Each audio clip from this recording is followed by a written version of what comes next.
Day 6.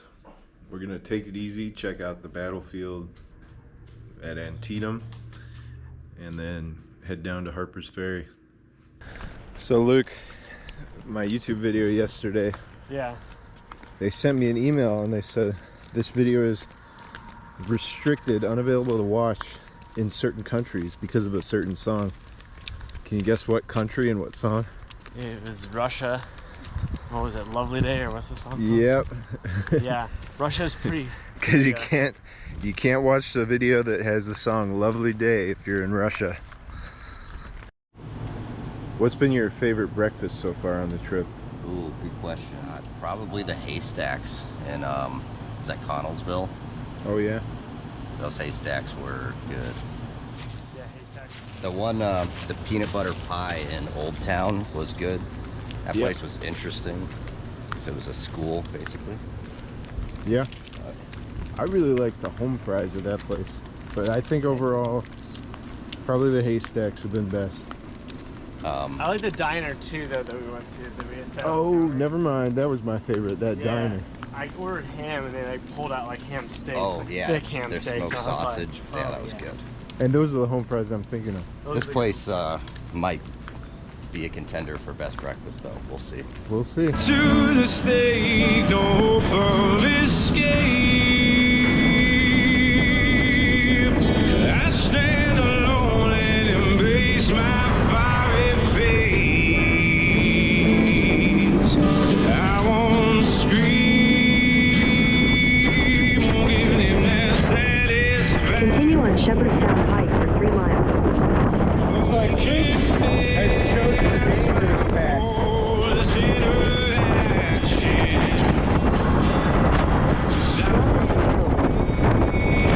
Fields where American soldiers have fought. The most terrible by almost any measure was September 17, 1862. The battle waged on that date, close by Antietam Creek at Sharpsburg in western Maryland, took a human toll never exceeded on any other single day in the nation's history. So intense and sustained was the violence, a man recalled, that for a moment in his mind's eye, the very landscape around him turned red. Those cornfields out in the distance are where the first fighting of the Battle of Antietam took place. This is where part of the Union Army came into the woods and got fully enveloped by the Confederate Army. It says they took 2,000 casualties in 20 minutes. So pretty bad. They had to retreat back across the road. Luke, Yeah. do you know where generals keep their armies? In their sleeveys.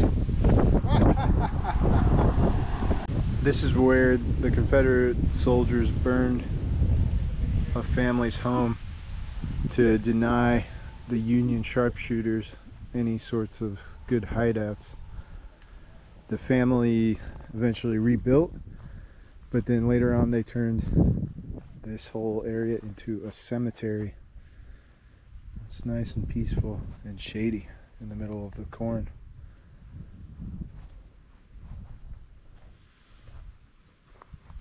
If you like this, like and subscribe. Leave a comment below. Leave a comment below. This is the Bloody Lane. That's Sunken Road. Yep. After the fighting in the north part of this battlefield in the morning, the battle moved south here to this worn down road that's lower down than the rest of the land. And basically they were fighting point blank for several hours until the Union finally pushed the Confederates out of here.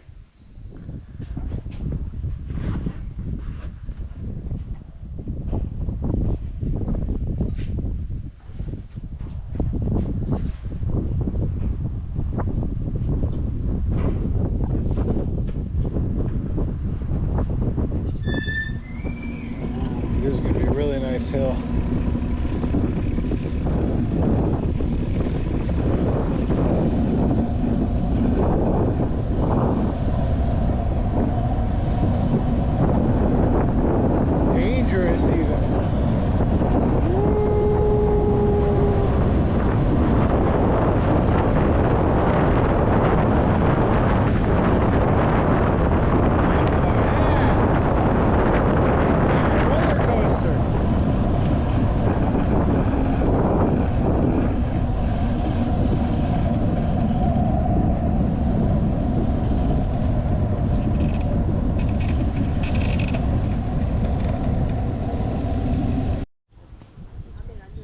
this is Burnside Bridge, where about 500 Confederate soldiers held off 5,000 Union soldiers. They were standing right where I'm standing, up here on the hill, and fought against the Union soldiers trying to take the bridge and cross the Antietam Creek to the other side.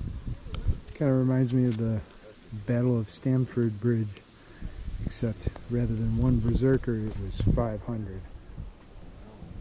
Kind of a little bit like the Spartans under King Leonidas too, at the Hot Gates.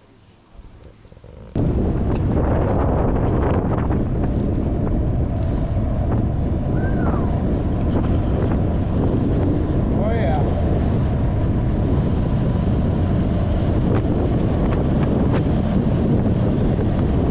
Woo! Might be breaking the speed limit.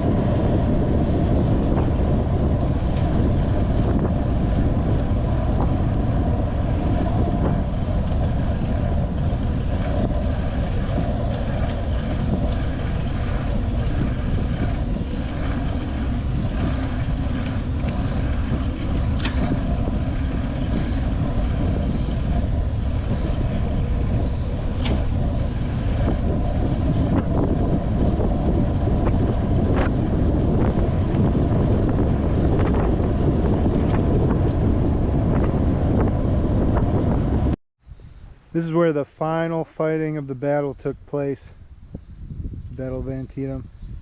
That hill, or ridge line over in the distance that's like a lighter green, is where the Union set up with 8,000 men, and then the Confederates were back here somewhere defending the town of Sharpsburg.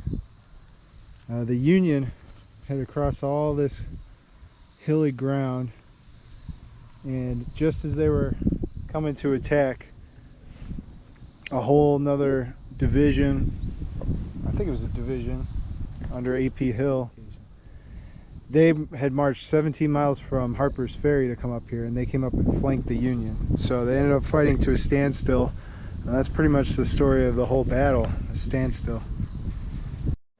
How are you liking this post-battlefield wine tasting, Bratzos? It's pretty good.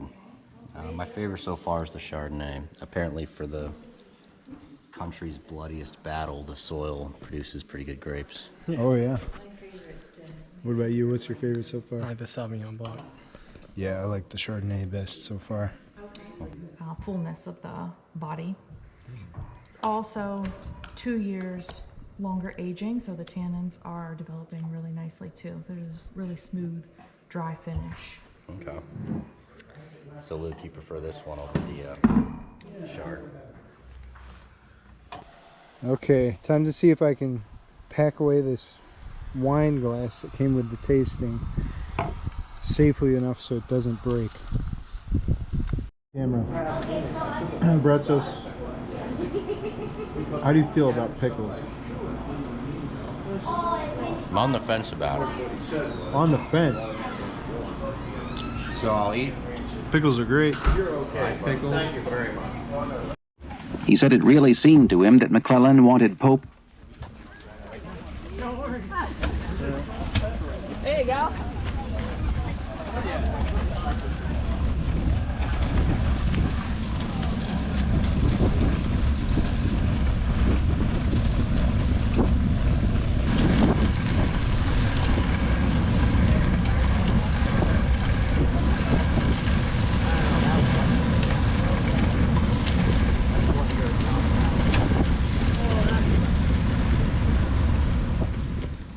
This is it.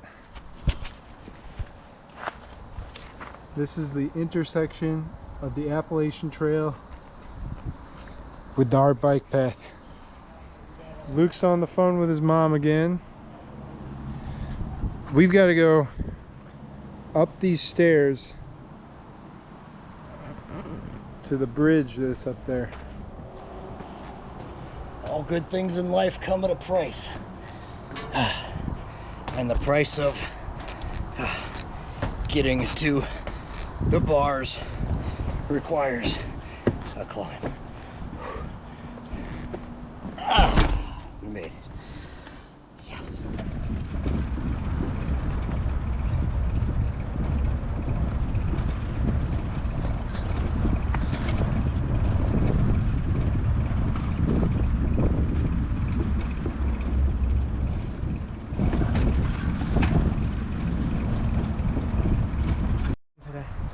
What's that, Luke? What do you want to do? Take a picture.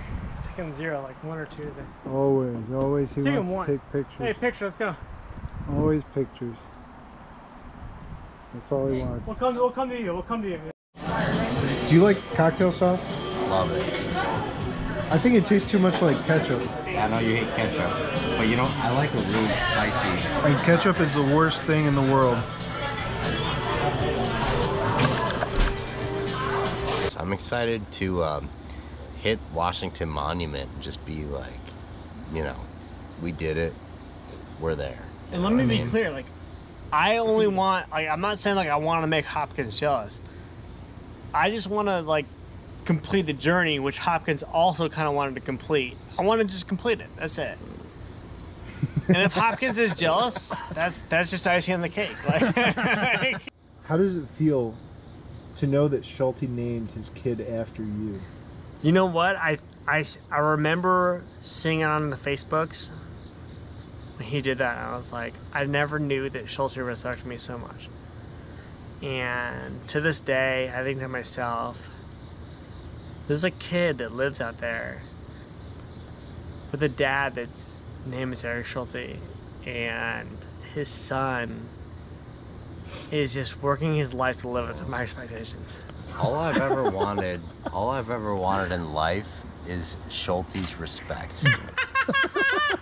And I feel like hopefully biking 330 miles from Pittsburgh is actually going to earn his respect. 334.5. 34.5. 334.5.